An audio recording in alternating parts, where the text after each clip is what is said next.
Bienvenue à cette présentation d'après-midi.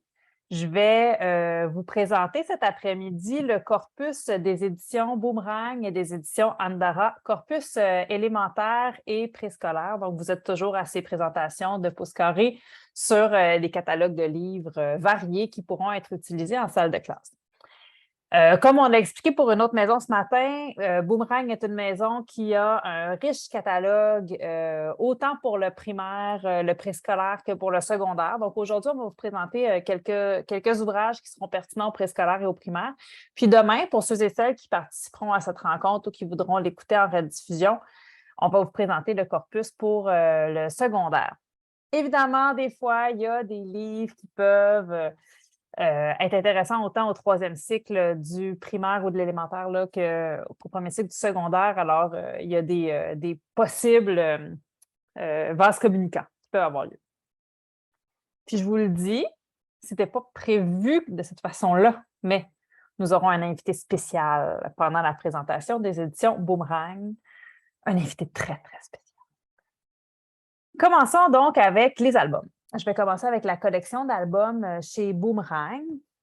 Boomerang, c'est une maison d'édition que vous allez retrouver, je vous dirais, dans plusieurs contextes. C'est-à-dire qu'ils ont autant une production de romans à gros caractères que vous avez sûrement déjà vu passer, là, les big books, les mini big books. Donc, ce sont des livres avec des très gros caractères. Qu'une production littéraire d'albums, qu'une production littéraire de romans. C'est une maison aussi je pense qu'on pourrait dire, qui est en transformation, donc qui veut aussi publier de plus en plus d'ouvrages qui vont se frayer un chemin dans les salles de classe. Donc, c'est une maison qui avait une grande visibilité dans les milieux de grande diffusion, là, ce qu'on appelle les grandes diffusions, c'est-à-dire les Costco, les pharmacies, etc., et qui, de plus en plus, là, a une production littéraire qui se diversifie. C'est ce qui est arrivé un petit peu, je dirais, avec la collection que je vais vous présenter. C'est un nouveau champ d'expérimentation que les éditions Boomerang est en train de conquérir. Et c'est l'album jeunesse. Vous avez des albums, bien évidemment, j'ai mis des albums dernièrement parce que c'est tellement beau, c'est attirant, on veut les voir, on veut les fêter. Alors, je vais commencer avec la collection d'albums de René Wilkin et Annie Boulanger.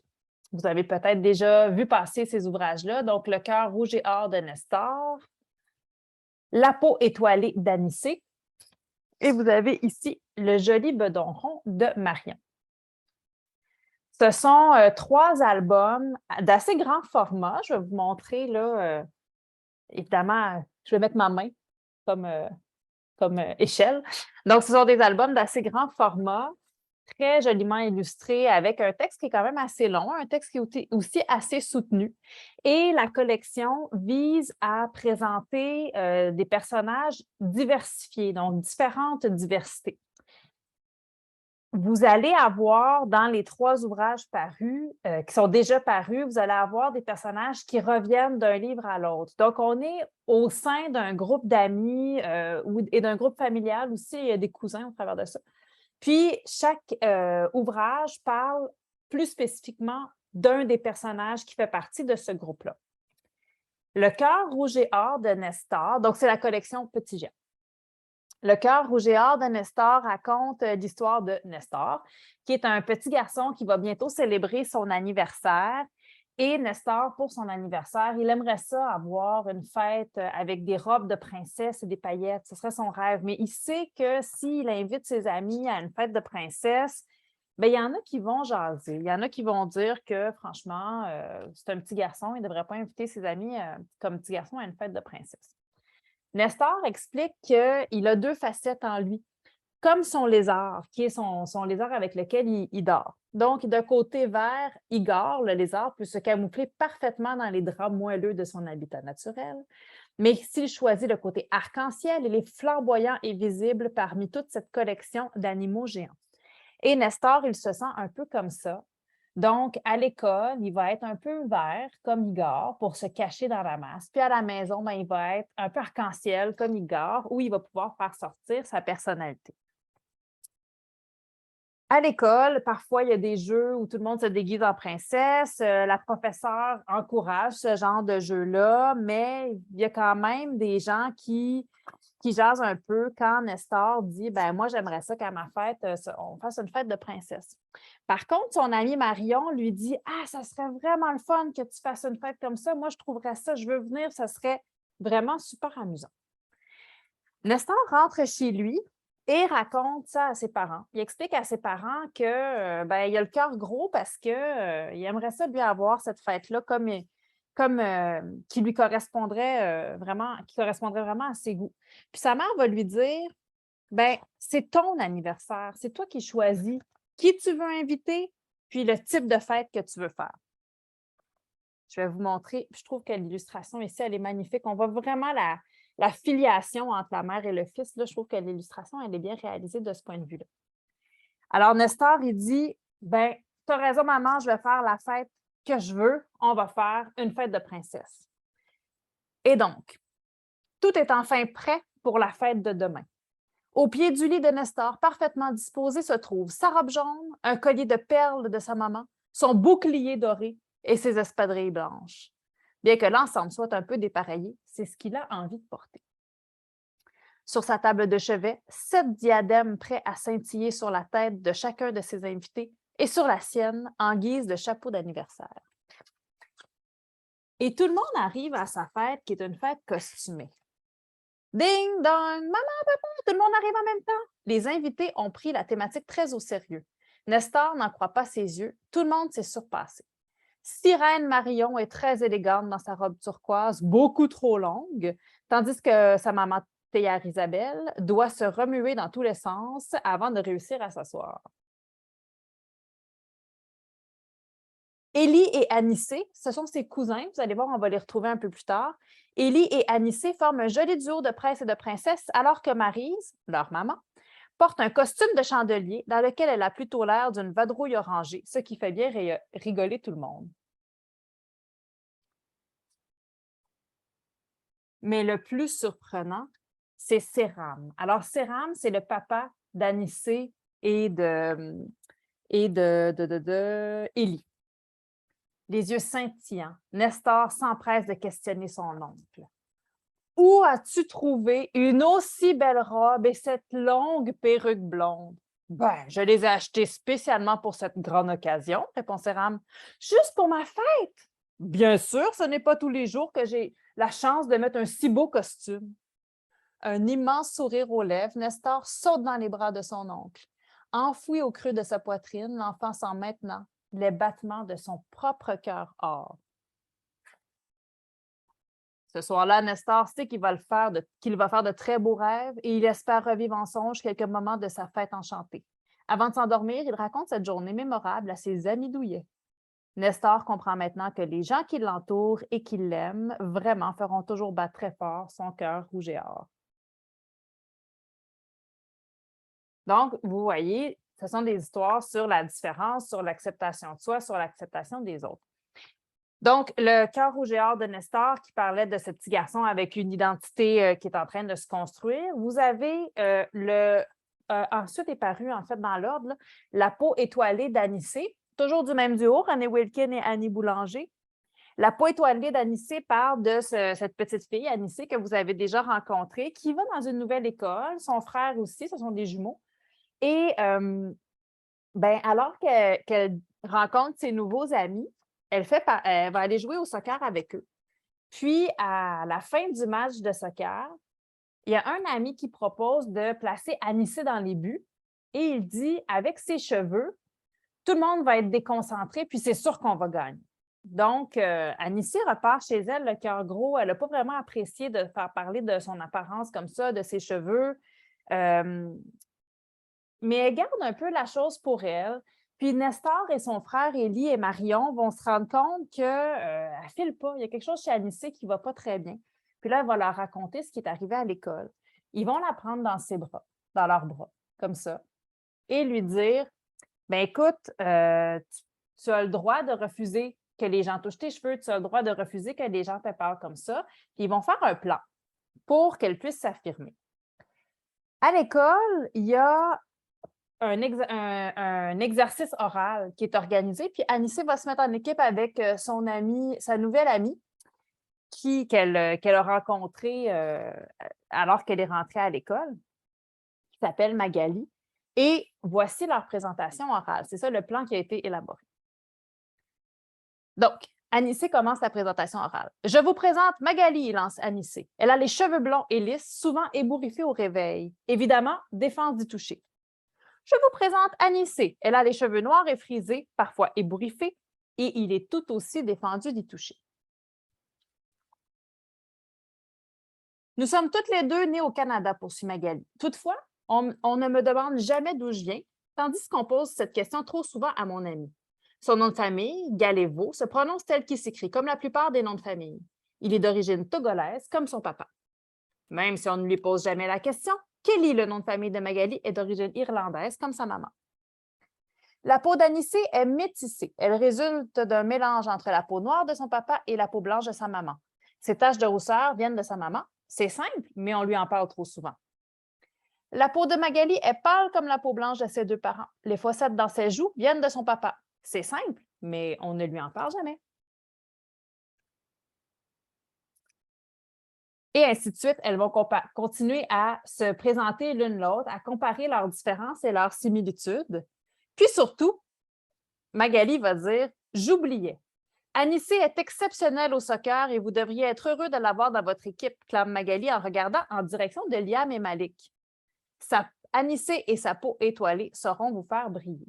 Puis après ça, les deux petits garçons, ils vont se rendre compte de ce qu'ils ont dit dans le terrain de soccer, puis ils vont aller voir Anissé, puis ils vont s'excuser d'avoir prononcé ces paroles-là.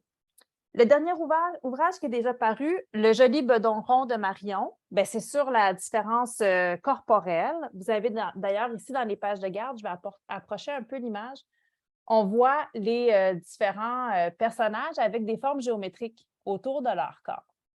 Et c'est un ouvrage sur comme je vous disais, les différences corporelles. Marion, donc, fait de la natation.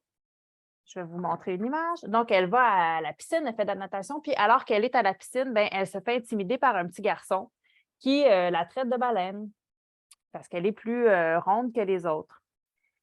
Elle fait de la natation avec Élie, que vous reconnaîtrez probablement, qu'on a déjà rencontré, puis avec les amis Nestor et Anissé et Élie, elle va parler de cette situation-là qui lui est arrivée, puis ils vont trouver une solution pour l'aider. Ils vont lui demander son maillot de bain et avec son accord, mais sans qu'elle le voie, donc ils lui disent « On va te faire une surprise avec ton maillot de bain ». Ils lui font un dessin dans le dos. Ils dessinent une baleine avec des yeux en cœur. Pourquoi? Parce qu'elle est intelligente comme les baleines. Donc, les baleines, c'est un animal qui est intelligent. Et de l'autre côté, ils ont écrit « On t'aime, Marion ». Et grâce à son nouveau maillot de bain, elle va regagner la confiance qu'il lui fallait pour aller à son cours de natation. Dans la même collection, et là, je vais partager mon écran. Attendez un petit peu que je partage la bonne chose. Il y aura une nouveauté à l'automne. Je vais juste vous montrer la couverture. Donc, ça va s'appeler « Les yeux scintillants de Florian ». Je n'ai pas encore eu l'occasion de le lire. Ce que j'ai su et qu'on peut comprendre avec la couverture, c'est qu'il est question de la maladie. Donc, un enfant qui a une maladie qui a fait en sorte qu'il a eu des traitements de chimio qui lui ont fait perdre ses cheveux et que ça va se passer dans le temps des fêtes. Et donc, Florian, c'est un personnage qu'on n'a pas encore rencontré dans les 3 premiers ouvrages, mais ce qu'on m'a dit, c'est qu'on allait retrouver aussi les personnages des 3 premiers livres. Donc, au fil des nouvelles publications comme ça, il y aura des nouveautés qui vont s'ajouter, puis des nouveaux personnages qui vont s'ajouter aussi aux présentations. Donc, voici pour la collection Petit Géant. Je vais vous présenter encore 2 livres, 2 albums, ceux qui sont sur les côtés de mon écran. Et puis, après ça, je vais vous présenter un livre qui n'est pas encore imprimé, qui est en impression en ce moment, mais qu'on a pu lire en PDF, en version numérique, donc qui sera une publication de l'automne chez Boomerang. Vous avez un ouvrage de Stéphanie Deslauriers. Donc, Stéphanie Deslauriers, vous la connaissez peut-être déjà. Elle a publié de nombreux livres, autant pour les jeunes que pour les adolescents. C'est une psychoéducatrice. J'entendais hier à la radio, elle est maintenant collaboratrice à l'émission de Penelope McQuaid à Radio-Canada. Donc, vraiment, elle a le vent dans les voiles. Et elle a publié Christopher le cochon découvre sa nouvelle maison, qui est illustré par Jade Lachine. C'est un livre sur mais c'est sur le déménagement, mais le déménagement dans une situation où on va changer de famille. Donc, Christopher habite à la ferme. Vous voyez ici. Je vais vous parler des illustrations par la suite. Et un jour, un garçon est venu visiter la ferme avec ses parents. Dès que je l'ai vu, je ne sais pas pourquoi, je me suis dirigée vers lui pour qu'il me gratouille. Tout de suite, je me suis sentie bien avec lui. « Monsieur le fermier, c'est celui-là que je veux, » a dit le garçon en me pointant du doigt. « Bien sûr, mon petit, bien sûr, » a répondu le fermier. Et là, Christopher va aller habiter dans la maison de ce petit garçon-là. C'est un livre qui, d'une façon métaphorique, parle des craintes que va vivre un enfant lorsqu'il doit arriver dans une autre famille, dans une nouvelle famille. On pourrait penser ici à, par exemple, une famille d'adoption ou une famille qui va prendre soin, une famille d'accueil. Lorsqu'il arrive dans sa famille, Christopher va avoir toutes sortes de craintes. Il va se recroqueviller. Les sons qu'il entend la nuit ne sont pas les sons qu'il est habitué d'entendre. La nourriture qu'il mange, ce n'est pas la même nourriture que ce qu'il est habitué de manger. Dans le bain, l'eau est très, très chaude. Il n'est pas habitué de prendre un bain avec une eau aussi chaude que ça. La nuit, il y a des bruits, il y a des animaux qu'il n'est pas habitué de voir. Donc, plein de nouveautés comme ça qui vont s'ajouter les unes par-dessus les autres. Mais heureusement, il y a ce petit garçon qui est là pour prendre soin de lui et l'amener, donc le réconforter dans son lit. Ce qui est particulier, c'est le choix qui a été fait au niveau des illustrations. Donc, vous allez voir qu'on a choisi de mélanger, je vais revenir à cette page-là, illustration et photographie. Puis la photographie représente souvent les personnages de l'ancienne vie de Christopher, puis l'illustration représente les personnages dans sa nouvelle vie. Et d'avoir comme ça les photographies qui sont intégrées à l'ouvrage, pour les jeunes, c'est intéressant. Puis ça vous amène aussi à pouvoir faire toutes sortes d'activités, plus au niveau des arts plastiques, là, pour joindre des photographies, des découpages avec de l'illustration. Donc, c'est un ouvrage un petit peu plus hétéroclite par sa forme graphique que ce qu'on a vu jusqu'ici. Ça s'appelle Christopher le cochon découvre sa nouvelle maison. Et là, si on parle d'ouvrage hétéroclite, je vous amène encore dans un autre style avec un autre album, qui est un album de Richard Petit, que vous connaissez peut-être comme auteur pour tous les passe-peurs. C'est un auteur prolifique qui a écrit énormément d'ouvrages, mais qui s'est amusé aussi avec « Je m'amuse avec Zach le zombie ». Et on nous dit que c'est un livre avec un livre... Mon Dieu, j'ai de la misère. Je vais recommencer ma phrase, si vous permettez. Alors, on nous indique que c'est un livre à l'imagination interactive. Imagination interactive. Alors, vous avez Zach le zombie, qui est ici, et qui dit « Salut, je m'appelle Zach le zombie. Veux-tu jouer à cache-cache avec moi? » Oui. Alors, ferme les yeux et compte jusqu'à 10. Puis là, évidemment, vous faites faire ça aux enfants. 1, 2, 3, 4. Est-ce que tu as réussi à trouver Zach? Puis là, on demande à l'enfant de trouver Zach dans l'image. Oui? Alors, pose ton doigt à l'endroit où il est caché et tourne la page. Ouais, bravo, tu as réussi à me retrouver. On recommence. Ferme les yeux et compte encore jusqu'à 10. Tourne la page. Mais là, où est-ce qu'il est? Pour le trouver, tu dois dire son nom très fort. Zach, Zach, Zach le zombie! Ah, j'étais caché ici. Oh, oh, il commence à pleuvoir. Vite, souffle très fort sur les nuages. Et ainsi de suite, par les actions que Zach nous demande de faire, on a un jeu qui s'installe avec le livre comme objet. On nous invite parfois à tourner les pages, à pointer dans les images, à souffler, à compter. Donc, toutes sortes d'interactions que vous allez pouvoir faire avec les enfants et qu'éventuellement, à force de l'avoir feuilleté, les enfants vont pouvoir faire eux-mêmes. Pour l'avoir testé, Les enfants s'attachent à Zach, ont envie de le redécouvrir. Une fois qu'ils l'ont fait avec vous, ben, ils ont envie de le faire eux-mêmes aussi. Donc, il y a une espèce de pouvoir que les enfants prennent sur l'ouvrage. Donc, encore une fois, comme je vous disais, un ouvrage un petit peu hétéroclite. Et là, ce que je vais vous présenter, c'est un livre qui n'est pas encore paru.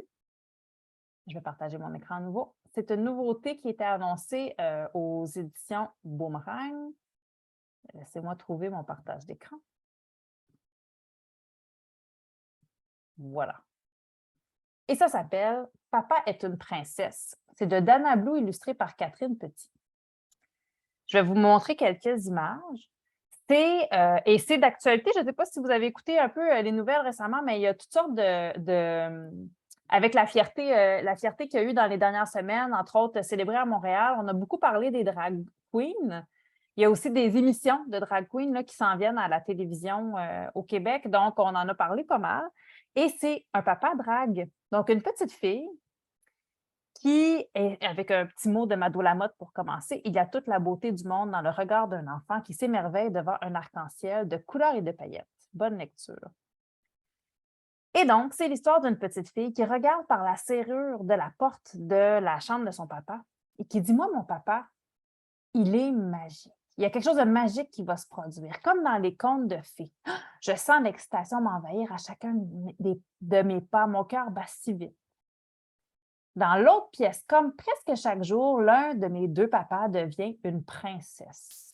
Sur la pointe des pieds, je m'étire pour regarder par le trou de la serrure. » Et là, il voit son papa qui est en train de se maquiller.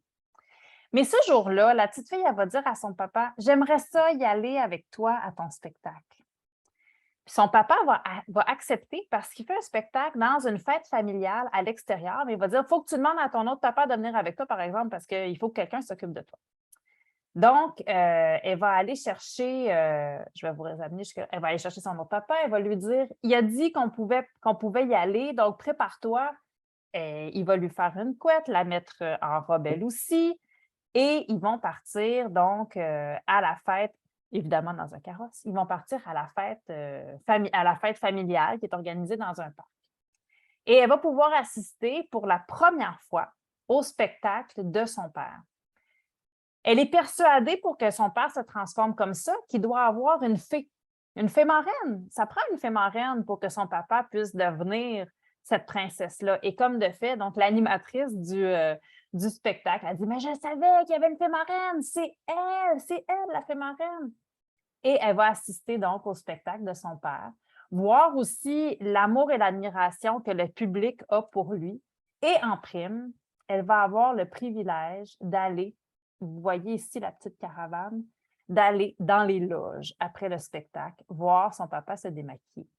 Puis ensuite, ben, c'est un peu dommage, elle trouve ça triste, la magie est tombée. Ils doivent rentrer à la maison, puisqu'il y avait l'air d'un château, redevient une ville. Mais heureusement, il y a une fée marraine, alors dès demain, tout ça, ça pourra recommencer. Je ne sais pas si vous avez déjà vu un album jeunesse qui parlait de personnages drag queen. Moi, j'en avais jamais vu. C'est vraiment un très bel ouvrage. Les illustrations de Catherine Petit aussi sont magnifiques et très colorées. Ça rend vraiment justice à la thématique. Et puis, je suis certaine que ça va faire bien parler lorsque ça va paraître en librairie. Voici pour les albums. Nicolas, je vois que tu es revenu parmi nous. Je peux poursuivre, si tu veux, avec peut-être des romans pour les plus jeunes avant que notre invité très spécial prenne la parole. Ça te convient? Je vais vous parler d'une série donc là, on quitte l'univers de l'album. Tu fais des drôles de yeux, non? Ça va? Je vais parler je vais recommencer, je suis énervée. Ça doit être mon invité spécial qui m'énerve comme ça. Je vais parler de différents romans donc, qui peuvent s'adresser aux jeunes, les plus jeunes au niveau élémentaire ou primaire. Je commence avec la série Anatole, qui est la série de Dominique Delopino et Freg. On a Anatole chez Paul, puis Anatole chez Emma. Le principe de la série est vraiment très amusant. C'est Anatole, c'est un cochon d'Inde de classe qui a de la classe, mais qui habite dans une classe. Si vous voyez ce que je veux dire, donc un cochon d'Inde dans une classe. Puis à chaque fin de semaine, il y a un élève qui peut ramener le cochon d'Inde à la maison pour s'en occuper, le nourrir, le toiletter, etc. Donc, chacun des tomes, c'est une fin de semaine chez un des élèves. Pensez-vous que ça se passe bien, cette histoire-là? Tu sais, quand vous avez un animal, là, puis que dans votre classe, puis que cet animal-là va dans la famille d'un enfant, est-ce que ça se passe toujours bien? Je ne suis pas sûre de ça. En tout cas, pour Anatole, c'est pas toujours vraiment. Anne m'écrit non. Anne, tu m'écris ça en message direct. Je suis sûre que je peux partager à tous ton impression que ça ne se passe pas toujours bien. Alors, c'est ça. Le problème, c'est que Paul, son surnom, c'est Monsieur Oups. Il oublie tout, tout le temps. Tellement qu'à un moment donné, sa mère aussi, à Paul, oublie tout. La mère a oublié d'acheter de la nourriture pour Anatole. Alors, la solution de Paul, c'est de mettre Anatole sur son terrain, tu sais, puis de le laisser manger le gazon. Anatole, c'est un peu comme un ivrogne qui tomberait dans une baignoire de gin. Et Anatole, il capote parce que là, il est dans un terrain. Tu sais, c'est une famille où tout le monde oublie tout. Fait que tout le monde a oublié de tourner le gazon. Il y a beaucoup, beaucoup de gazon. Anatole est très, très content. Puis, ça donne que Paul a envie de faire pipi. Donc, il rentre. Mais après, il oublie Anatole sur le terrain. Et là, Anatole, ben, il va trouver tout à coup un trou dans la clôture. Il va traverser de l'autre côté de la clôture parce qu'il pense que la maison de l'autre côté de sa maison. On s'entend que c'est quand même un cochon d'Inde, là. C'est pas. Bon. Et de l'autre côté, le voisin, pensez-vous que c'est un gentil voisin? Mais non, le voisin, c'est un voisin qui n'aime pas les animaux parce qu'il y a des animaux qui mangent son potager.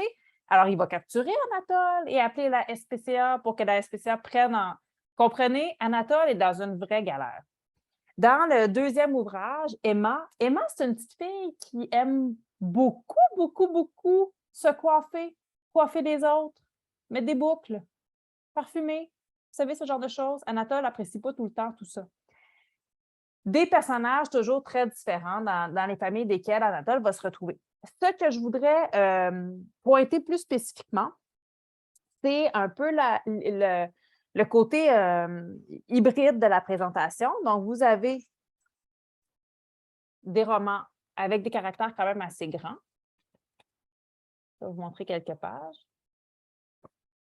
Quelques passages en bande dessinée, donc un peu de bande dessinée qui s'intègre au travers de tout ça. Et vous avez une double narration. Donc, vous avez une narration à la troisième personne du singulier, c'est-à-dire un narrateur externe qui raconte l'histoire globalement. Mais il y a aussi de longs passages avec les petits nuages gris autour. Et ces passages-là, c'est Anatole, le narrateur. Donc, on alterne entre une narration externe et une narration où le cochon d'Inde nous parle. Ça nous amène à avoir deux points de vue. Par exemple, quand Anatole est persuadé que c'est la maison de Paul qui voit de l'autre côté de la clôture, on a son point de vue à lui où il dit « j'essaie de me rendre chez moi ». Mais quand on a la narration externe, on comprend qu'en fait, il est en train de se rendre chez le voisin. Donc, on a toujours ces deux points de vue-là qui alternent entre les deux. Et je vous le donne en mille. C'est drôle, c'est amusant. Puis, en tout cas, jusqu'à date, Anatole revient toujours en classe le lundi. Parce que sinon, il n'y en aurait plus, vous comprenez? Et je ne sais pas combien de tomes ils vont faire, mais si on se fie à la page d'ouverture, il devrait avoir quand même une bonne série. On sait quand même que certains personnages n'ont pas le droit d'amener Anatole chez eux. Il y en a un qui est allergique, puis il y en a un que ses parents haïssent les animaux. C'est l'explication qui nous est donnée pour laquelle Anatole ne pourra jamais rentrer chez ces gens-là. Je regarde l'heure et on a encore du temps. Donc, tu permets, Nicolas, que je poursuive? Poursuis. Je vais y aller avec, vous connaissez peut-être la collection Slalom. C'est Nicolas qui pourra vous parler de Terreur dans la classe de 6e. Mais en relation avec la collection Slalom, ils ont produit la collection Petit Slalom.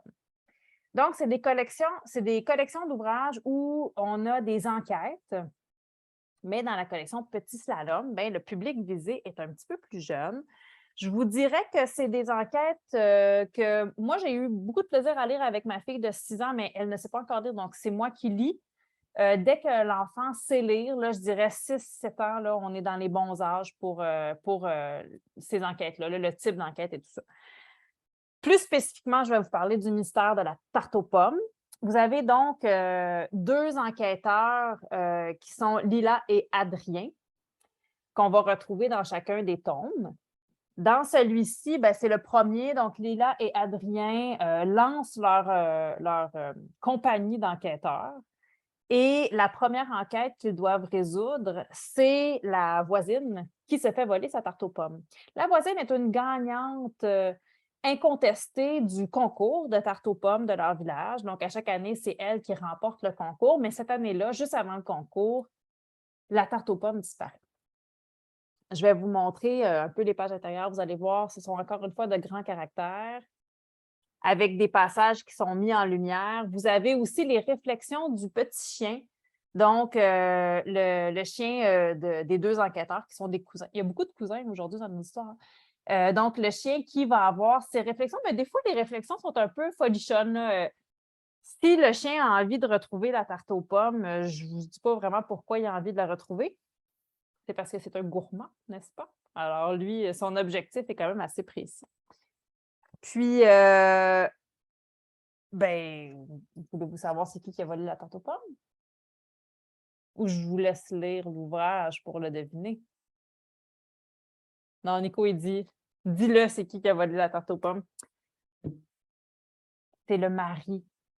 C'est le mari de la grand-mère, de la voisine, parce qu'il était jaloux. Parce qu'à chaque année, elle fait des tartes pour le concours. Mais lui, il n'a jamais le droit d'en manger. Fait que cette année-là, il s'est dit, hey, ça fera. C'est à mon tour de manger la tarte de ma femme. Et là, il a mangé toute la tarte avant le concours. C'est des histoires qui ont été écrites par Laïla Éloi et Corinne Devailly. Puis vous allez retrouver là, les différents codes du roman d'enquête. Aussi, à l'endos, dans la collection Petit Slalom, vous avez des catégories. Donc, il y a soit peur, enquête ou suspense. Donc, dans ces 2 cas-là, vous pouvez voir que c'est de l'enquête. Anne-Marie, si tu permets, j'aimerais rajouter quelque chose. Anne-Marie vous a nommé les créatrices qui sont quand même des autrices qui ont fait leur bout de chemin dans le monde de la littérature jeunesse au Québec, qui ont écrit à 2, j'ose même pas imaginer le nombre de romans, pour plusieurs niveaux de lecteurs. Même dans des collections chez d'autres éditeurs qui sont des collections nivelées, là, je pense au Cheval Masqué chez un autre. Mais donc, quand on regarde le contenant, la typographie, le grand caractère, tu te dis, mais est-ce que c'est trop facile? Les gros caractères, là, m'emmener, mais les histoires sont tellement bien ficelées, c'est bon, et on va en parler juste une seconde des grands caractères. C'est pas pour rien s'il y en a sur le marché. Premièrement, avant de faire un livre, on se dit ça va marcher ou non, fonctionner ou pas. Il y a des jeunes qui vont commencer avec ça, mais rendu à la dernière page, ben oui, le livre, il en fait 300, il aurait peut-être pu en faire 88, mais quand l'enfant arrive à la fin de la page 300, c'est son premier gros livre qui a fini ou qu'elle a terminé de sa vie. Et là, on peut l'amener ailleurs, parce que c'est ça, la littérature jeunesse, c'est un grand buffet de plein de choses variées. Mais c'est pas à négliger. Puis même, il y a des psychoéducatrices qui se sont prononcées sur l'utilisation des grands caractères pour différents types de lectrices et de lecteurs, pas seulement pour des jeunes en déficit d'attention ou en trouble d'apprentissage, où il y a plusieurs avantages à insérer ce genre de livre dans l'évolution de la lectrice ou du lecteur. Oui, puis j'ajouterais aussi, je l'ai mentionné rapidement tantôt, mais moi, je les ai lus, les Anatole, les Petits Slaloms, je les ai lus à ma fille cet été, puis à la fin de l'année dernière, alors qu'elle était en maternelle. Ma fille ne sait pas encore lire. D'après moi, dans 3 semaines, elle va savoir lire, mais pour l'instant, elle ne sait pas encore lire. Je ne mets pas de pression, soit dit en passant, mais disons, avec la lecture qu'on a faite à la maison, puis son habileté jusqu'ici, je n'ai pas l'impression que ça va être très long. Et il ne faut pas attendre que les enfants sachent lire pour leur lire ces livres-là non plus. Surtout lorsqu'on leur a lorsqu'on leur a lu beaucoup d'ouvrages, des albums quand ils étaient plus jeunes, ils en viennent à un certain moment à être capables de suivre un récit qui est plus long, puis de leur faire la lecture à voix haute de romans, d'apprendre aussi qu'on peut commencer à lire un roman le lundi puis le finir juste le vendredi en lisant 1 ou 2 chapitres par jour. On va les accompagner avec un résumé de ce qu'on a lu la veille. On va leur demander de quoi tu te rappelles, qu'est-ce qui s'est passé hier. Nous-mêmes, des fois, les romans comme ceux-là, il y a Le Raton terrible aussi que je vais vous présenter tantôt, qui est quand même un roman assez épais. On l'a lu en vacances. Billy Jazz, je l'ai lu avec ma fille aussi, qui est quand même des romans assez épais, qui se passent à un âge un petit peu plus vieux que le sien. Mais il y a de ces romans-là que nous, on est 2 mamans, là, on a lu chacune un chapitre, un après l'autre. Des fois, le lundi, c'est ma conjointe qui lit, le mardi, c'est moi, le mercredi. Puis moi, je n'ai pas eu toute l'histoire parce que j'ai lu juste chapitre 4, 7 et 12. Parce qu'entre-temps, c'est pas moi qui ai lu. Fait que je lui demande de me raconter. J'ai dit, là, moi, il manque 2 chapitres. Là, qu'est-ce qui s'est passé hier? Puis là, il faut qu'elle s'en rappelle. Des fois, ma conjointe, elle l'aide. Ou des fois, moi, je l'aide si elle ne s'en rappelle plus. Mais on fait ce jeu-là ensemble. Puis elle a comme la responsabilité de me raconter ce qui s'est passé parce que j'ai dit, mais sinon, moi, je ne comprendrais rien. S'il manque 2 chapitres, je ne peux pas comprendre. Fait qu'on fait ce jeu-là ensemble aussi. Puis c'est vraiment important de leur lire à voix haute des textes plus longs avant qu'ils sachent lire. Et quand ils commencent à lire, de continuer à leur faire la lecture à voix haute aussi, de leur lire des romans en classe jour après jour. Je suis certaine que ça a un impact positif. Donc, je voudrais juste dire, continuons à faire la lecture à voix haute et osons lire des livres qui sont des fois un petit peu plus avancés que leur âge, ou avec des thématiques un petit peu plus vieilles, mais en les accompagnant. Voilà pour mon petit plaidoyer. Bien, justement, je pourrais peut-être présenter. Bien, Nico, pendant qu'on était dans Slalom, est-ce que tu veux parler de Terreur dans la classe de 6e qui est dans la collection Grande Sœur, mettons, de Petit Slalom? Oui, avec grand plaisir. En fait, il y en a plus d'un que je vais vous présenter, mais je vais faire rapidement parce que je suis tellement discipliné que là, j'oublie. On a jusqu'à quelle heure? 14h45. Ah, ça va être correct. Alors, peut-être par manque, ça, c'est vraiment commercial comme choix. Donc, le grand frère ou la grande sœur de Petit Slalom est tout simplement Slalom. Mais ici, il y a un icône qui est une loupe qui se retrouve aussi, comme ça, en librairie, ça va bien, ou en bibliothèque surtout, qui se réfère à une légende iconographique, comme Anne-Marie vous a présenté à l'arrière. Donc, les jeunes, avant même de feuilleter ou de se le faire présenter, peuvent avoir un indice selon leur goût de lire. Donc, la loupe renvoie au genre policier. Le chapeau de, je trouve que ça ressemble au chapeau de Dick Tracy, là, de détective, renvoie aux enquêtes. La bombe, c'est le suspense. Et la main zombie dans un globe, c'est l'horreur. Donc, déjà, les jeunes, ils apprennent c'est quoi une collection. Puis, si tu as aimé un qui avait une loupe, ben, il y a peut-être, parce que vous voyez la loupe, là, est vraiment sur la tranche aussi, donc ça, il sait que c'est un genre policier. Mais si tu as aimé ça, il y a des chances que les autres livres où il y a une loupe, tu risques d'aimer ça aussi. Donc là, il apprend à se diriger puis à se forger aussi une personnalité de lectrice ou de lecteur. Alors, celui-ci, c'est Terreur dans la classe de 6e, le premier, je ne sais pas combien il va en avoir, Émilie Rivard, l'autrice, qui est une autre qui est connue. Je tiens à le dire parce que des fois, Boomerang ont mauvaise presse, puis si on regarde les autrices et les auteurs, et qu'on prend la peine de lire quelques livres de la maison d'édition, et bien, voilà. Il y a des préjugés dans tous les domaines. Hein? Ici, vous voyez, pour vous, qu'on vous annonce le lien pour aller chercher la fiche pédagogique. J'ai trouvé ça brillant de la part de... Au début, j'ai dit, mais pourquoi tu prends de la place? Parce que veux pas, c'est le jeune à qui on veut vendre le livre, donc il faut qu'il soit beau. Parce qu'un commande, même pour nous, on aime le beau. J'ai dit, pourquoi tu as mis la fiche, tu l'as imprimée sur l'endos de la couverture en C4? Je me dis, ben c'est ça. Tu vois, tantôt, quand Marie disait le seul moyen pour les éditeurs de faire savoir, c'est tout le temps de le rappeler. Ben ça, c'est pas mal. Parce que il y Puis, a des... Oui, pour ajouter à ça, Nico, je veux juste ajouter quelque chose.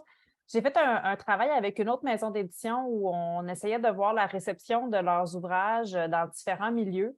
Puis, un des éléments qui est souvent revenu, c'est on ne savait pas qu'il y avait une fiche pédagogique, puis ça aurait dû être sur la couverture. Tu sais, ça devrait être indiqué sur la couverture qu'il y a une fiche pédagogique parce qu'on serait allé l'utiliser. Donc, je pense que Boomerang ont compris cet élément-là aussi. oui, puis le côté marketing, évidemment, vous voyez, là, eux sont allés mettre un code QR qui va renvoyer à toute la collection. Puis, mais c'est des choix, mais qui fonctionnent, qui ont été testés. Donc, Terreur dans la classe de sixième, mais je vais aussi vous parler d'un autre genre. Donc, si je vous montre la tranche de celle-ci et qu'on retourne voir la légende, là, on se retrouve dans l'horreur avec piège virtuel. Cette fois, c'est écrit par quelqu'un qu'on a connu pendant plusieurs années comme illustratrice, et c'est Mika. Mika, elle écrit de plus en plus, mais pendant longtemps, elle illustrait les mots des autres. Cette fois-ci, elle a pris... En fait, c'est quand ses enfants sont devenus des monstres là, à cet âge-là. Là, c'est ça, que là, tu t'inspires de ta vie aussi, qu'elle s'est dit ça, ça ferait, puis ça ferait, puis comme de fait, ça fait des bonnes histoires. Alors, si on est dans le genre d'horreur, pour quand même avoir le ton, comment... Enfin, je veux faire un test. OK, je vais le faire comme je le sens. Je retire mon manteau et le suspends sur le mur de l'entrée, juste à côté d'un blouson violet que je ne connais pas. Je prends mon téléphone dans la poche de mon manteau. Hey, c'est vrai, j'ai ramassé un papier tombé par terre chez notre voisin, le nouveau, là, bizarre. J'ai oublié de lui remettre. J'en profite de lire ce qui est écrit. Et voici le bout de papier sur lequel il est écrit. Incendie criminel à l'animalerie Von Wang. Dans la nuit du mercredi 12 août, l'animalerie de la ville de Port-au-Poulpe a été la proie des flammes. Tout porte à croire qu'il s'agit d'un incendie criminel puisque des accélérants ont été trouvés à proximité. Malheureusement, aucun des animaux présents dans l'animalerie de la famille n'a survécu.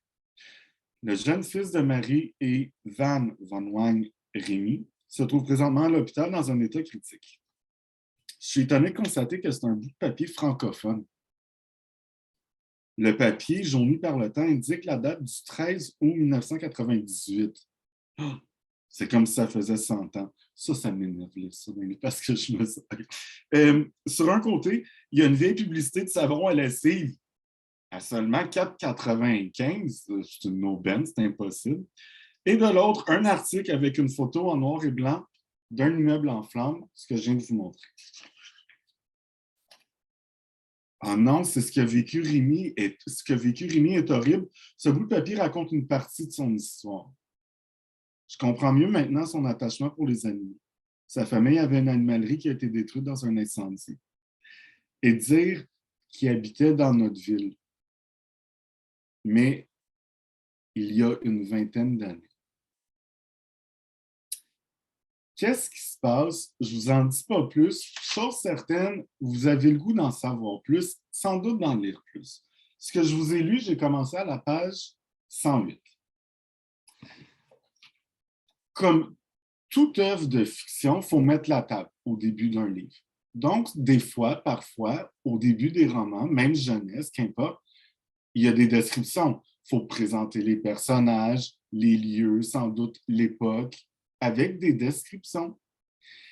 Il y a des fois, ce n'est pas le meilleur moyen d'aller chercher un groupe de jeunes à qui on veut accrocher un grand livre. Parfois, quand on prend un extrait, même à partir de la page 108, mais que c'est ces deux pages-là qui vont leur donner le goût de... Puis ils vont retourner au début pour le lire au complet. Ils ne vont pas dire ah, OK, ben là, ça...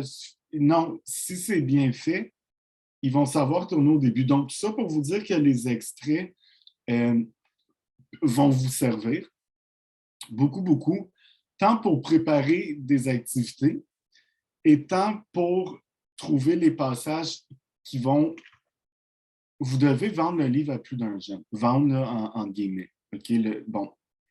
Donc, choisir l'extrait qui va aller satisfaire du lecteur le plus récalcitrant à celle qui traite moins l'horreur, mais que tu veux lui faire découvrir autre chose, à l'autre qui lit Jules Verne dans ses temps libres. Avec le bon extrait, tu vas réussir à faire un effet de groupe, un effet wow, et puis tu sais quand l'arrêter. Il faut savoir quand l'arrêter. Pour Slalom, il y avait aussi une autre, Caroline Chouinard, qui est bien connue, qui nous est arrivée avec Jeu d'évasion de complot. Alors, ici, si je prends encore une fois la légende, je me retrouve dans l'enquête. Ce que je trouve génial, c'est que la maison d'édition a décidé de séparer un roman d'enquête qui peut être amusant avec les romans policiers, parce que l'éditeur a quand même le souci que les romans suivent la structure du roman policier, c'est-à-dire, bon, il y a un élément déclencheur, des péripéties, un dénouement, puis tout ça. Et puis ça, je trouve que c'est futé parce que le jeune, il ne voit pas la structure du roman. Quand c'est bien écrit, c'est un bon livre. Mais pour l'enseignante, ça peut aider à le savoir, ce détail-là, quand il faut que ce soit ce genre qui soit au programme. Et on vous met toujours, et ça encore là, c'est très tendance, mais émotion extrême. Donc, on vous en parle ici. Là, je vois le temps qui file, puis je ne sais plus où je suis rendu. Donc, Anne-Marie, je suis rendue où? J'allais dire, je peux prendre le relais si tu veux, Nicolas, puis parce que je ne sais pas si tu avais d'autres livres de slalom que tu voulais présenter, mais moi, je pourrais continuer avec, parce que tu as parlé d'ouvrages qui étaient en gros caractère, pas uniquement pour des personnes qui ont des difficultés de lecture, mais il y a aussi des ouvrages qui ont été faits spécifiquement en pensant à des élèves qui ont des difficultés en lecture. Donc, si tu me permets, je ferai un petit lien avec ça. Avec la collection, toujours chez Boomerang, la collection Gecko. Je vous l'ai montré rapidement tantôt, là, le raton terrible. C'est une collection d'Émilie Rivard et de Mika. Donc, Nico, tu viens de nous parler de ces deux créatrices. Puis regardez le raton. Ce qui est menaçant, il y a une tache spéciale sur son front. Donc, on est ici avec les deux personnages de Léo et Sophia. Et ils trouvent un raton. Sophia, c'est un peu comme, vous ne connaissez pas nécessairement ce côté-là de Nicolas, mais Sophia, c'est comme la sauveuse des animaux, celle qui aurait pu bâtir l'arche de Noé, ça aurait été l'arche de Sophia, et sauver tous les animaux du monde. Donc, Nicolas est un peu comme ça aussi, n'est-ce pas? Oui. D'ailleurs, j'ai une anecdote à te raconter, Nicolas, ça n'a pas rapport du tout avec les livres, mais on a des voisins chez nous qui donnent des biscuits aux écureuils. Puis, plus les jours passent, plus les écureuils se promènent dans la cour avec des biscuits. Et je me suis dit que ça aurait pu être toi, mon voisin, qui donnait tous ces biscuits-là aux écureuils. Ça vous donne une idée du personnage. Alors, Sophia, elle est un peu comme Nico pour ça. Elle trouve un raton. Il s'appelle Angelo. Elle le baptise Angelo. Et elle le fait rentrer dans sa maison. Mais Angelo, il a une marque sur le front.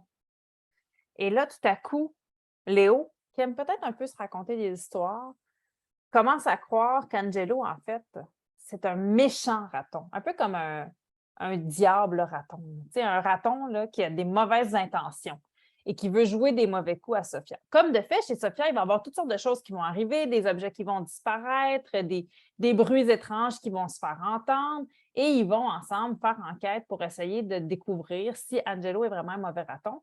À partir du moment où ils pensent aussi qu'Angelo est un mauvais raton, ils se disent qu'il faudrait qu'on le sorte de chez Sophia, mais ce n'est pas facile de sortir un raton laveur de chez soi sans que ses parents s'en rendent compte, n'est-ce pas? Si vous avez déjà caché un raton laveur chez vous dans votre chambre, au 2e étage, que vos parents étaient au rez-de-chaussée, dans la cuisine ou le salon, et que vous avez essayé de sortir le raton laveur de votre 2e étage, ce n'est pas nécessairement facile. Ce qui est particulier de la collection Gecko, c'est une collection qui a été faite en collaboration avec l'organisme La Haute Voltige, qui est un organisme d'accompagnement à l'enfance qui a accompagné les deux créatrices pour en faire un ouvrage qui était accessible pour les élèves avec de la dyslexie de la dysorthographie ou le trouble de développement du langage. On nous explique donc au début là, que des psychologues, des orthophonistes, des ergothérapeutes et des orthopédagogues de la haute voltige ont accompagné donc Émilie Rivard et Mika dans l'écriture du livre pour choisir des termes et des mots qui allaient être plus facilement accessibles pour les élèves. Ça fait en sorte que c'est un texte qui va être parfois répétitif. Il va y avoir beaucoup de noms. Les noms vont être répétés presque au début de chaque phrase. Il va y avoir moins de références à des éléments qui ont déjà été mentionnés. On va répéter ces éléments-là pour accompagner les élèves. Ça peut donc en faire aussi un ouvrage qui est intéressant pour des jeunes qui sont en apprentissage de la lecture parce que le fait d'avoir des mots qui sont souvent répétés, des noms qui sont courts, des mots qui sont courts, mais ça va permettre une lecture plus simplifiée. Je vais vous lire le début pour que ça vous donne un petit peu une idée. Donc, chapitre 1, un fantôme. Vous voyez aussi que c'est assez espacé comme texte. Léo est assis sur le sofa dans son sous-sol. Il lit un livre. Tout à coup, il entend un bruit étrange. Ça fait fouiche, cataclac, cataclac, cataclac, fouiche, cataclac, fouiche, cataclac. Le bruit vient du mur près de Léo. Léo se dit, on dirait qu'il y a quelque chose de coincé dans le mur. Mais quoi? Une souris? C'est difficile à croire. Le bruit est beaucoup trop fort. Lucas, le petit frère de Léo? C'est impossible. Lucas n'aurait jamais pu se glisser dans le mur. Léo pense à une seule autre explication. Un fantôme essaie d'entrer dans la maison. Enfin, un nouveau mystère. Il se lève d'un bond. Léo court jusqu'à sa chambre et il trouve sa caméra vidéo sur son bureau. Il redescend dans le sous-sol. Super! Le bruit est toujours là. Il allume sa caméra et il attend. Léo pense que le fantôme réussira à entrer dans la maison.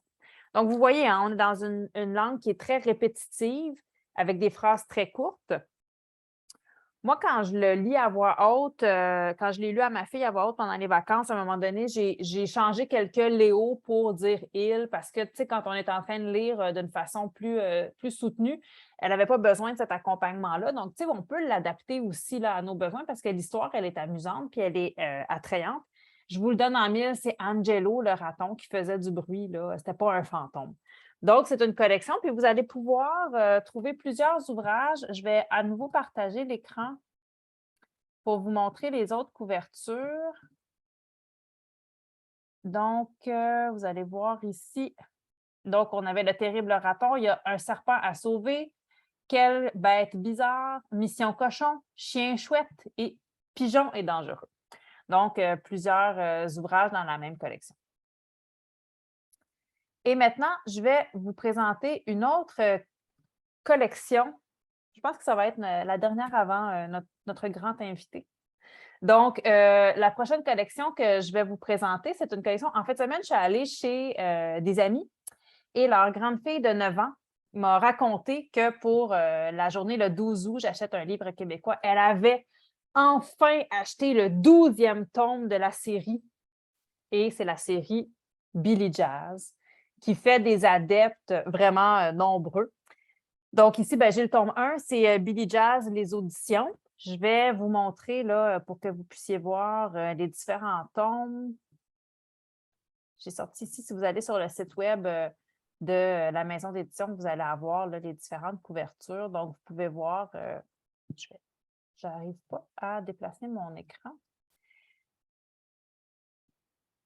Bon, enfin, vous voyez quand même. Moi, je ne sais pas si vous voyez, moi, je ne vois pas très bien, mais je pense que... Ah, voilà. Là, je vais être capable de mieux vous le montrer. Alors, ici, on avait le tome 1, les auditions. Et vous en avez 12, donc le tome 2, ici vous avez le 4, le 3, le 4. On voit que les premiers tomes sont tous autour de la danse. Puis dans les tomes plus récents, qui à partir d'ici, le tome 7 vers le haut, vous pouvez remarquer qu'on est moins au niveau de la danse, puis on découvre d'autres sports. Alors, je vous reviens là-dessus en arrêtant le partage. Billy Jazz, c'est l'histoire d'une jeune fille qui fait de la danse dans un centre communautaire près de chez elle avec son amie Maya. Elles apprennent au début du premier tome qu'il y a un programme de danse élite qui va s'ouvrir dans leur quartier et elles décident de faire les auditions. Donc, le premier tome, c'est vraiment leur préparation pour faire les auditions. Il y a aussi un sujet très intéressant, c'est que son amie Maya, ses parents n'ont pas les moyens de lui payer l'adhésion au programme. Donc, Billy, qui veut vraiment que Maya fasse partie du programme, va essayer de faire des campagnes de financement pour l'aider à payer sa session. Puis, il va y avoir des conflits qui... Ah, c'est une série de Geneviève Guilbeault, j'ai oublié de vous le dire. Il va y avoir des conflits qui vont s'installer entre les deux jeunes filles parce que Maya, elle a honte. T'sais, elle ne veut pas que Billy, elle organise des campagnes de financement puis que tout le monde ait l'impression qu'elle n'a pas d'argent. Elle a un peu honte de cette situation-là. Puis Billy, elle veut bien faire, elle veut juste aider son amie à pouvoir faire le programme de danse. En parallèle avec tout ça, dans la famille de Maya, il va y avoir une séparation des parents aussi. Donc, toutes sortes d'enjeux émotifs qui vont entrer en ligne de compte dans sa préparation aux auditions. À la fin du premier tome, Billy est accepté dans l'équipe, mais Maya n'est pas prise dans l'équipe. Donc, ça, c'est le tome 1. Il y en a 12, hein? Fait qu'il va s'en passer des choses. Les 6 premiers tomes tournent autour de la danse. Il va y avoir l'évolution de Billy dans cette équipe-là. Maya va, à un moment donné, intégrer l'équipe elle aussi. Elle se fait un ami qui s'appelle Julien dès le premier tome, donc Julien va faire partie de la bande aussi. Billy va finir par changer de groupe de danse parce que Billy, vraiment, elle a un talent inné pour la danse. Et à un certain moment, je pense qu'on est peut-être autour du tome 6 ou 7, Billy va changer d'activité, entre guillemets, changer de groupe et intégrer un groupe de sport artistique. Et c'est là que la série va prendre une autre tournure. Donc, dans différents tomes, Billy va essayer la nage synchronisée, elle va essayer les arts du cirque, elle va faire de la haute voltige. Comment ça s'appelle? J'ai cherché tantôt, je ne savais pas qu'est-ce que ça voulait dire, mais dans le dernier tome que je n'ai pas encore lu, est-ce que c'est ça, la haute voltige? On appelle ça, je veux juste vérifier, parce que je suis allée chercher, je ne savais pas exactement ce que c'était. La voltige en cercle, savez-vous c'était quoi? C'est des gens qui font des acrobaties, je vais appeler ça comme ça, debout sur un cheval qui est au trot ou au galop. Ça me fascine. Je vais lire le tome 12 parce que je veux en savoir plus sur la haute voltige. Moi, je ne savais pas ce que c'était. Donc, vraiment, ça va être l'occasion pour les jeunes aussi de découvrir différents sports. Et je trouve que... Marie-Denise écrit Cavalia. Oui, c'est vrai. Quand on y pense comme ça, effectivement. Mais c'est aussi vraiment intéressant, je trouve, de mettre en lumière auprès des jeunes le fait que quand on commence quelque chose dans la vie, les choses peuvent changer. On peut commencer avec une passion comme la danse, puis à un moment donné, découvrir quelque chose d'autre, puis notre passion, notre intérêt peut évoluer. On peut se mettre à s'intéresser à d'autres choses en gardant quand même l'intérêt de base, mais en diversifiant nos passions et nos intérêts. Moi, je trouve que c'est une belle valeur à transmettre aux jeunes. Donc, ma petite filleule, c'est pas ma filleule, mais la filleule de ma conjointe, était très fière de me dire qu'elle allait lire le 12e tome de Billy Jazz. Donc, non seulement, des fois, on dit avec les romans à gros caractères, il y a une fierté d'avoir lu 300 pages, mais imaginez une fierté d'avoir lu 12 tomes. Tu sais, là, le sentiment de pouvoir de cet enfant-là. Puis, si tu peux, pour Billy Jazz, ça parle d'amitié, puis encore là, il y a eu un souci graphique où quand les jeunes s'échangent entre eux, s'ils s'échangent avec ces conneries-là là, dont on sert trop souvent par jour, eh bien, c'est vraiment représenté comme s'ils s'écrivaient des textos. Ça, pour moi, ce n'est pas de l'illustration, c'est un traitement graphique du livre, ce qui fait que ça dynamise la lecture sans distraire la lectrice ou le lecteur de l'histoire qu'il est en train de lire en continu, parce que ça reste quand même en continu. Et puis ça, des fois, ça va aller accrocher des lecteurs qui sont un peu récalcitrants, puis c'est juste ça, ça prenait pour le rajouter. Puis, voilà, donc juste pour dire, le traitement graphique est important, puis on connaît notre lectorat. La seule chose, puis j'ai le droit d'avoir des bémols dans la vie, j'en ai plusieurs, si vous saviez. Il faut faire, là, il y a une mode, il y a des modes, la mode est partout et elle revient, mais là, la technologie change rapidement. Je me remarque dans les romans pour ce groupe d'âge-là, l'utilisation des iPods, des iPhones commence à être intense. Puis là, j'ai écrit oui, oui, c'est cool, mais je trouve que particulièrement, c'est dans cette série-là que ça m'a fait me rendre compte de ça, ils sont tout le temps. Puis oui, faut suivre mais il y en a beaucoup. En tout cas, j'ai le droit de le mentionner. Nico, je ne sais pas si tu as remarqué, mais comme parent, moi, ma fille est trop jeune pour avoir un appareil comme ça, ou en tout cas, peut-être qu'il y en a qui en ont, mais bon, moi, ça va être long, là. Ils sont souvent à table avec leur téléphone. Ils répondent aux textos pendant le repas en dessous de la table. Je sais que ça existe pour vrai, mais ça me choque. Je le dis, puis je suis comme, oh, si j'étais le parent, j'interviendrais. Mais bon, c'est pas écrit pour moi, là, ces ouvrages-là, c'est écrit pour les jeunes. Non, mais ça peut être amusant quand c'est une fois. Ça peut même être une scène très drôle dans le livre parce qu'il n'a tellement pas le droit qu'il trouve un moyen de le faire, puis à rigueur, il fait avec ses orteils parce que le téléphone, il l'a mis à terre en dessous de la table. C'est drôle. Mais quand ça revient 10 fois la scène d'un téléphone à une table, ça. Bon, mais encore là, c'est un choix, je l'ai dit, hein, on l'a dit, tout le monde, c'est des choix personnels. Je trouve que c'est juste un peu surutilisé. Mais je comprends que c'est la mode, je comprends, mais ben voilà. Mais dans Billy Jazz, une chose qui est importante à mentionner, c'est que l'écriture, elle n'est pas en écriture texto. Donc, on va garder vraiment la qualité de la langue dans l'écriture. Bon, des fois, il est écrit « ouais » au lieu de « oui », un peu comme un langage parlé, mais il n'est pas écrit TK ou, tu sais, il n'y a pas tous les petits acronymes qu'on va retrouver dans certains autres livres. Donc, dans ce cas-ci, on a quand même fait le choix de garder la langue, disons, complète. Et puis, voilà pour Billy Jazz. Mais c'est bien, excuse-moi, on a reçu de Marie-Denise qui dit que ça peut amener une brillante discussion entre prof et élève parce que, ouais, puis c'est pas juste parler de trop utiliser la technologie, mais maintenant, la bienséance, pas la bienséance, il ne faut pas que j'exagère non plus, mais c'est quoi le temps que tu prends à écrire là-dessus? OK, fait que là, il faut qu'il calcule. Déjà, ça peut être un truc mathématique. Calcule-moi là, reviens demain, tu calcules ça. Le lendemain, tu dis là, tu fais le même exercice ce soir, mais tu calcules les minutes que tu as parlé aux gens qui habitent sur ton toit. Reviens demain avec les mêmes. Puis là, vous comparez. Juste ça, ça peut leur mettre en pleine face. Puis ça peut recadrer des parents aussi.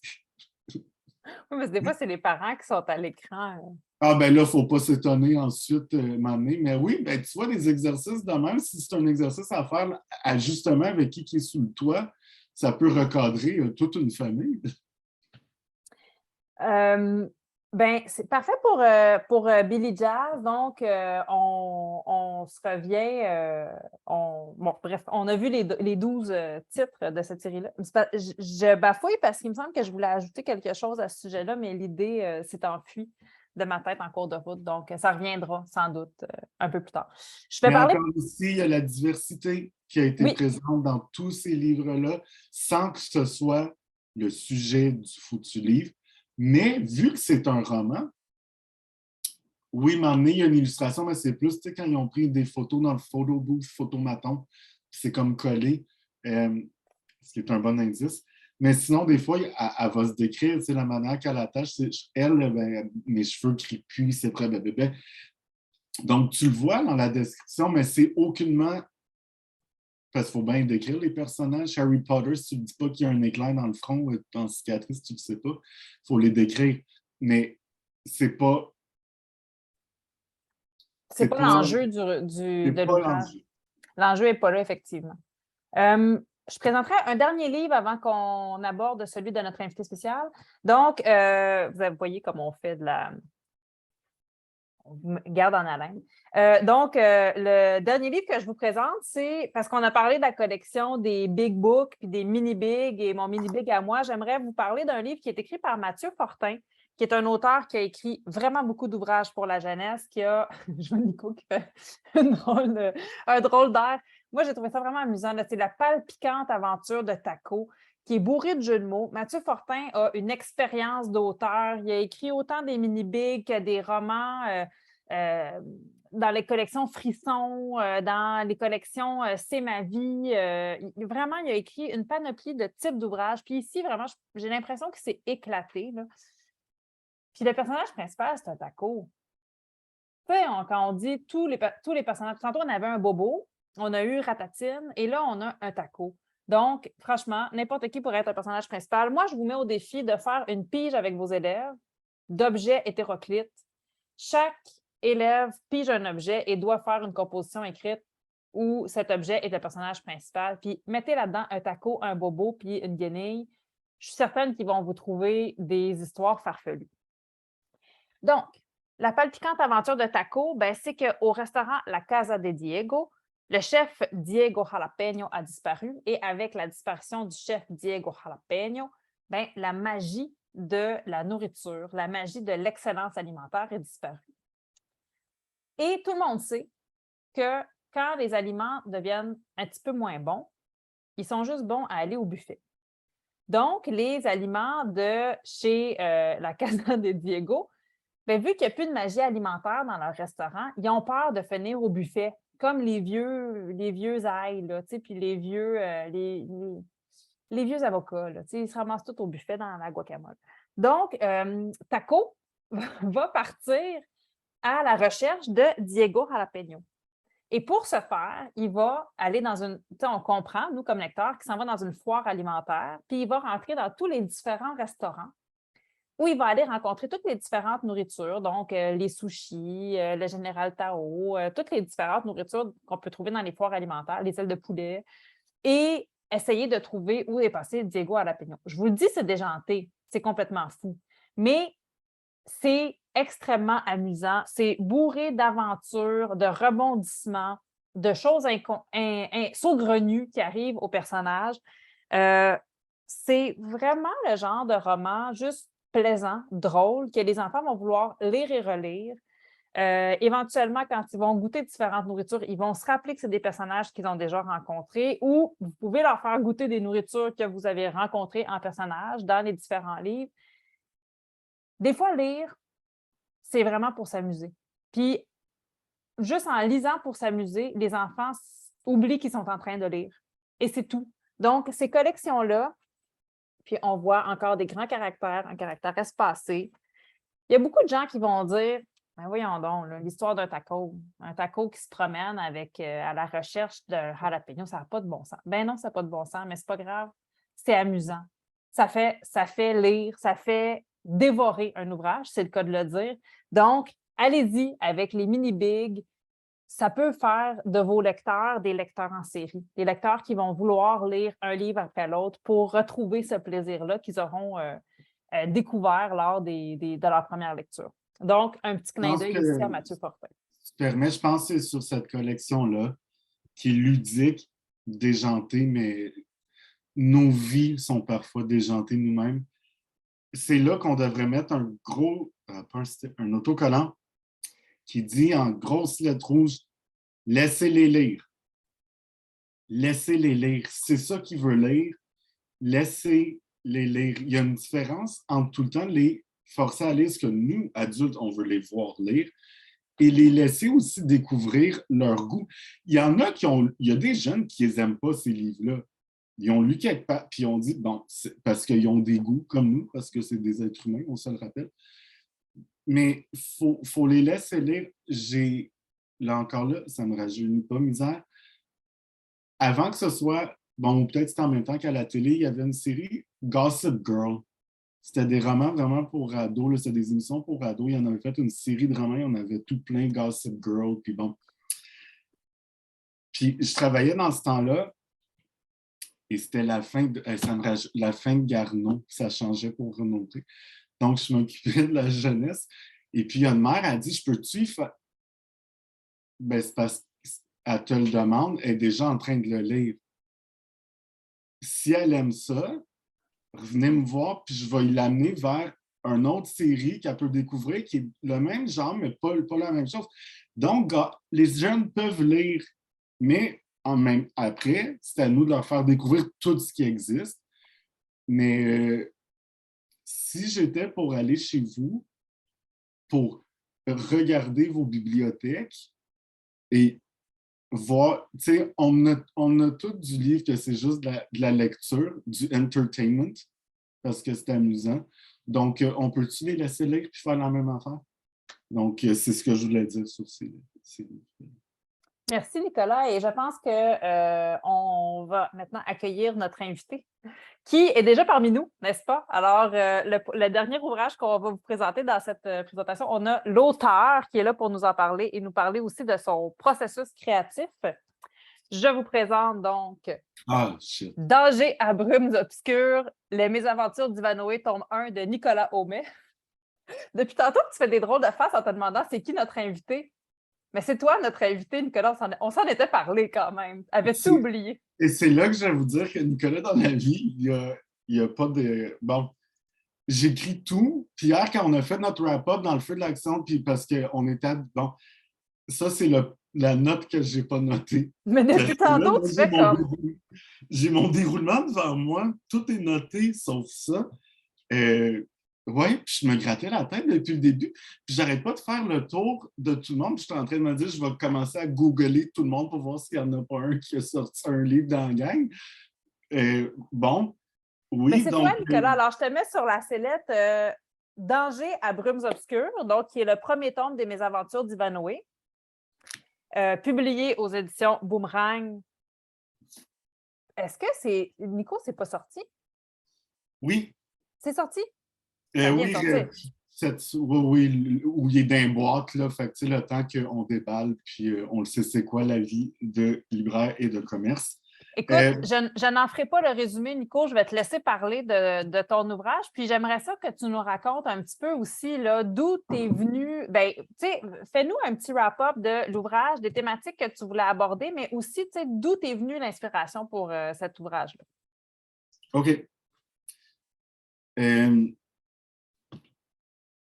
Mon univers préféré, c'est les univers à la Tim Burton, mais pas tant le Noël de Monsieur Jack. Tu sais, le James et la pêche géante, ce que vous avez déjà vu ou lu. Bon, c'est des univers donc tout le temps un peu gris, tout ça. En parlant avec la maison d'édition, j'avais une idée de concept où je voulais donc à la fois quelque chose qui frôle le fantastique, mais qui aborde tout ce qui est écologique. Donc, c'était vraiment pour faire... Parce que quand j'avais écrit les romans de la série des Tucs, la guerre des Tucs, tout ce qui patentait les personnages, c'était avec des trucs qu'ils avaient trouvés à shop, des trucs recyclés, des trucs... Tout était recyclé et j'avais beaucoup aimé ce concept-là. Et je trouve que c'est important de le rappeler aux jeunes. Donc, bienvenue à Brume Obscure, c'est là que ça se passe. Il fait rarement soleil à Brume Obscure. En fait, c'est un endroit mystérieux où le brouillard règne constamment, sauf 1 heure par jour, où le brouillard se dissipe. Sinon, il y a toujours un brouillard constant. La ville a un maire qui est tout à fait corrompu, qui s'appelle Artus Putrus Puritas. Son but, c'est de s'enrichir pour sacrer son camp de la ville parce qu'il sait qu'il n'y a personne qui l'aime, mais il a le pouvoir, puis c'est à cause d'une série de pots de vin qu'il est dans cette position-là. Son homme de main s'appelle Saltype. Donc, je suis allé, mais il est dégueulasse. Tu vois, on vous le présente un peu de même, là. Mais quand je dis qu'il est dégueulasse, il a les doigts croches, il a les dents jaunies, mais le maire, c'est celui qui a les dents les plus jaunes de Brume Obscure. Il y a du dégueu. Donc, le maire, il va... Pardonnez-moi, Saltype et le maire vont se mettre ensemble et se dire pour la création d'une usine hyper polluante pour faire des manteaux de fourrure. Parce que Saltype aime les manteaux de fourrure. Mais pas n'importe quelle fourrure. Les fourrures d'une espèce animale bien particulière qui s'appelle des apadous. Et je vais vous montrer... Ah mon Dieu, je ne peux pas croire que j'ai des ici. Oui, parce que je fais le tomber. Un apadou a été inspiré d'un animal qui existe pour vrai, qui est très rare. Je vais vous le présenter à la fin. Je l'ai avec moi en photo. Donc, les apadous, ça ressemble... Vous allez voir à quoi ça ressemble, mais ça a un pelage très, très soyeux, donc pour en faire. Et leur fourrure coûte une fortune parce que les apadous existent uniquement dans la forêt sifflante qui se trouve évidemment à Brume Obscure. L'autre chose qui est importante à Brume Obscure, c'est le marécage, où il y a une biodiversité unique et où il y a Nestor, une tortue alligator qui a le même âge que son poids, et elle fait 97 kilos. Donc, imaginez. Non, mais on peut faire ce qu'on veut dans des fictions, c'est ça qui est génial. Et puis là, tu as le personnage principal qui va devoir déjouer les projets du maire qui s'appelle Ivanoé Savanti. Ivanoé Savanti et ses deux meilleurs amis qui s'appellent Frauten et Smala. Ensemble, c'est un trio génial. On parle beaucoup de solidarité.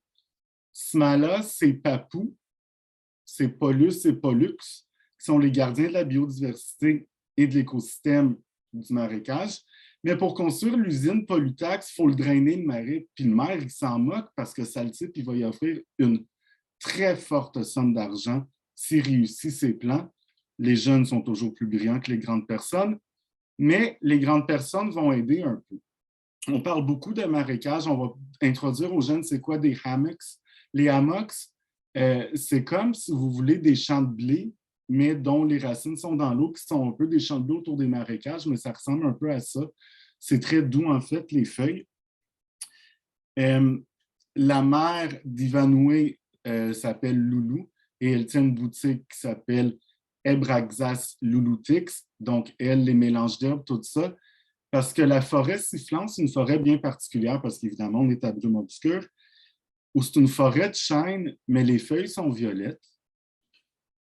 Et quand on est capable, comme Loulou, qui est la seule à le faire, quoique pas tout à fait, mais je ne peux pas tout dévoiler, Mana va rentrer dans la forêt, elle va défaire son chignon avec ses longs cheveux orangés. Et puis, elle sait écouter les chênes quand il y a le vent qui est juste assez correct, qui passe à travers les feuilles violettes. La forêt va lui parler et ces messages-là vont l'aider, mais il ne faut pas oublier que c'est dans cette forêt-là que les apadous habitent. Et les mauvaises personnes, s'il faut drainer le marécage, parce que c'est une chose pour construire l'usine, mais si on veut faire des manteaux en peau d'apadou, maintenant, il faut aller les chercher, les apadous. Comment on fait fuir les animaux d'une forêt? Est-ce que brûler la... Là, j'arrête ici, mais je vous présente un apadou. Je le retrouve, là, soyez... Voyons. Alors, c'est un roman vraiment écologique pour les lecteurs intermédiaires. La seule chose que Boomerang m'a demandé, pendant que je cherche mon foutu apadou, c'est avoir un niveau de langage différent des autres. Parce que je ne sais pas si vous avez remarqué, mais ça ne s'insère pas dans une collection à la slalom, à la mini-slalom, à l'autre. Donc, c'est vraiment un roman, une collection qu'ils veulent faire à part. Ils veulent faire des collections uniques. Donc, moi, je me suis entendu pour une trilogie parce que ça l'aide à le faire. Où le langage, c'est pour des lecteurs qui sont peut-être plus habitués à lire que... Anne-Marie, parce que là, je ne peux pas me lancer. Mais oui, c'est absolument... tu sais, quand tu lis le corpus chez Boomerang puis que tu lis Danger à brumes obscures, on se rend compte effectivement que c'est un niveau de langage qui est plus élevé, que peut-être aussi dans les descriptions des personnages, dans la longueur des phrases. Cependant, on a gardé cette volonté-là d'avoir une mise en page qui est très aérée, une typographie qui est un peu plus petite quand même que dans les big books, mais qui est quand même très espacée. Il y a beaucoup, ça respire. Ça fait en sorte aussi, tu as réussi, Nicolas, à avoir une synthèse dans la façon de raconter qui fait en sorte que tu racontes vraiment beaucoup de choses en peu, il y a beaucoup de mots dans ton roman, je veux dire, mais en peu de mots, c'est-à-dire que dans un roman qui est très espacé, qui fait 270 pages, mais il y a énormément beaucoup d'actions qui se déroulent. Les personnages sont super bien développés et on a vraiment l'impression d'entrer dans un univers spécifique, puis on a vraiment l'impression d'entrer dans un univers qui va mener à des suites. Donc, Absolument. on voit qu'il y a une mise en place qui est faite de ce côté-là.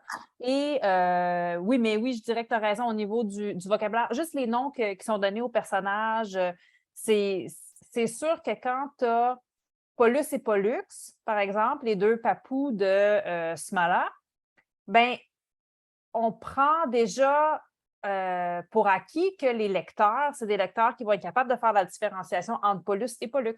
Quand on a des personnages qui s'appellent Froten, qui s'appellent Smala, qui s'appellent Ivanhoe, c'est des noms qui sont plus compliqués à lire que ce qu'on a lu tantôt, où c'était Léo, Léa, Alicia, avec des noms vraiment courts. Donc, juste avec ça, on voit que la langue, elle est plus poussée un peu plus loin, je dirais. Ben absolument. Puis sachez, c'est tout ce que je veux dire, c'est que le personnage le plus dégueulasse puis crapuleux s'appelle Furoncle. Donc, ça, je me suis amusé à faire ça. Et je vous Ah! présente. Oui, vas-y. Il y a un personnage dont on n'a pas parlé. Après les Vas-y. Apadou, il faudrait que Ah tu oui, parles de mais je vais en Gibraltar. parler. Oui, il faut que j'en parle de mon. C'est son acolyte. Alors, la Padoue est inspirée d'un animal qui existe pour vrai, qui s'appelle, écoutez bien parce qu'il faut le dire, un dick-dick de Kirk. Ça existe, ça ressemble à un tout petit chevreuil. Le dick-dick de Kirk, si je peux le dire comme ça pour que vous compreniez, ça existe pour vrai. Donc voilà une photo d'un dick-dick. Puis quand un jeune sait qu'un dick-dick existe, il y en a pour une semaine à parler rien que de dick, dick, dick, dick, dick, dick, dick, dick, dick, vous en doutez. Alors, c'est une minuscule antilope qui fait 35 cm de hauteur. C'est, t'en veux un chez vous là, quand tu découvres comment c'est. Oui, oui, les plus grands ont fait 41, 5 kilos. Tu sais, moi, mes dindes, en tout cas. C'est des animaux nocturnes, donc je les aimais dans la forêt où c'est tout le temps brumeux, parce que je me dis, bon, c'est ça, qui vivaient dans les savanes de la Namibie, du Kenya, de la Tanzanie, tout ça. Mais tu sais quoi, Nicolas?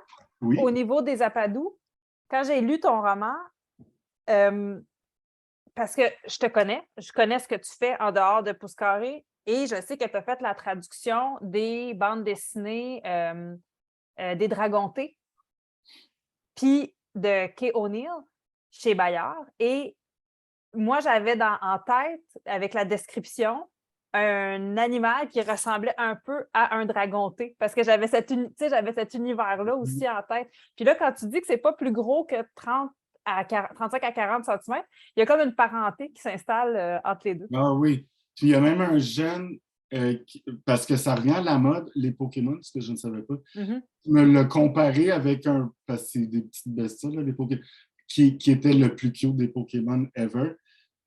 Alors, dans le tome 2 qui s'en vient, je m'inspire maintenant des nudibranches. Je ne vous dis pas c'est quoi, mais je vais vous en montrer une et vous allez le découvrir. Et c'est dans le marécage. Et je vous invite surtout, même si c'est joli, à ne jamais piler dessus. Évidemment, il y en a un qui va. Ivanoé a des petites aptitudes qui ne sont pas des pouvoirs, mais des petites aptitudes. Par exemple, il est capable de rester un peu plus longtemps que les autres sous l'eau, que les autres habitants de Brume Obscure sous l'eau. Il court très vite. Puis tu vois, ce mâle-là, elle n'a pas des pouvoirs magiques, mais elle a une force physique incroyable. Donc, tu sais, je frôle sur le. C'est pas Iron Man, là, il n'y aura jamais. Mais ils ont juste des petites attitudes qui font que les jeunes, on s'attache. Et surtout, il va nouer un meilleur ami qui s'appelle, et oui, je l'ai appelé comme ça parce qu'il est tout petit, mais il a une force incroyable, comme le Détroit. Il s'appelle Gibraltar. Et c'est un grillon qui le suit partout. Puis qui va. Mais il est beaucoup plus important qu'on le pense. En fait, ça va être un allié précieux qui va aider Gibraltar qui va aider Ivanoé tant dans ses réflexions que dans ses actions pour déjouer les plans du maire. Et je m'inspire, en gros, ceux qui ont écouté Inspecteur Gadget. Le mauvais, c'était Mad. Et puis, la nièce de l'inspecteur, c'est souvent elle qui finissait par déjouer les plans. Donc, Gibraltar, il y a un peu de ça, mais c'est un peu ça aussi le ton, c'est qu'on va tout le temps déjouer les plans d'un homme corrompu qui est pro-pollution, et nous, on veut faire vivre l'écosystème. Puis même, ils se promènent en hydroglisseur avec, tu sais, la grande hélice en arrière dans le marécage, tout ça. Puis Je vois aussi, qu'on me pose une question. Oui, vas-y, Anne-Marie. mais j'allais dire aussi, dans beaucoup de romans jeunesse, on a des enfants qui agissent seuls, notamment dans les romans d'horreur. Puis on a tout le temps un moment où est-ce qu'on se demande, mais pourquoi est-ce que personne n'est allé avertir un adulte de ce qui se passait? Ou il y a tout le temps, genre, une explication comme personne ne me croirait si je leur disais ceci. Alors, les adultes sont évacués de l'histoire. Mais dans ton roman, les pères, les papous de Smala, oui, sont mis à contribution. La mère d'Ivanhoé aussi est mise à contribution. Les parents sont présents puis ils font équipe avec les enfants. Ça, je trouve que c'est plus rare qu'on voit ça dans les ouvrages aussi. C'est quand même intéressant de le souligner. Puis, je voudrais dire que Smala, c'est vraiment un personnage fort aussi, une fille forte, mais pas juste physiquement, là, qui n'a pas froid aux yeux, qui va au-devant du danger. Puis c'est Ivanhoé a ben, j'ai pas lu des auteurs, mais Ivanhoé a le nom sur la couverture, mais les personnages secondaires sont tout aussi importants qu'Ivanhoé dans le déroulement de l'histoire.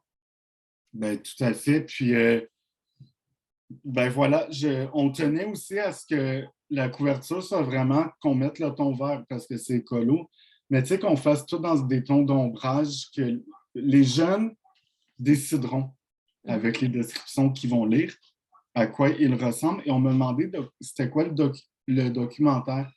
Et c'est là que c'est plate, mais Anne-Marie et Anne vont me comprendre, et sans doute plusieurs parmi vous, quand on travaille longtemps, puis qu'on conserve des livres longtemps, il y a des livres qui tombent épuisés, mais que nous, on les garde pareil, mais qu'on peut parfois trouver en bibliothèque.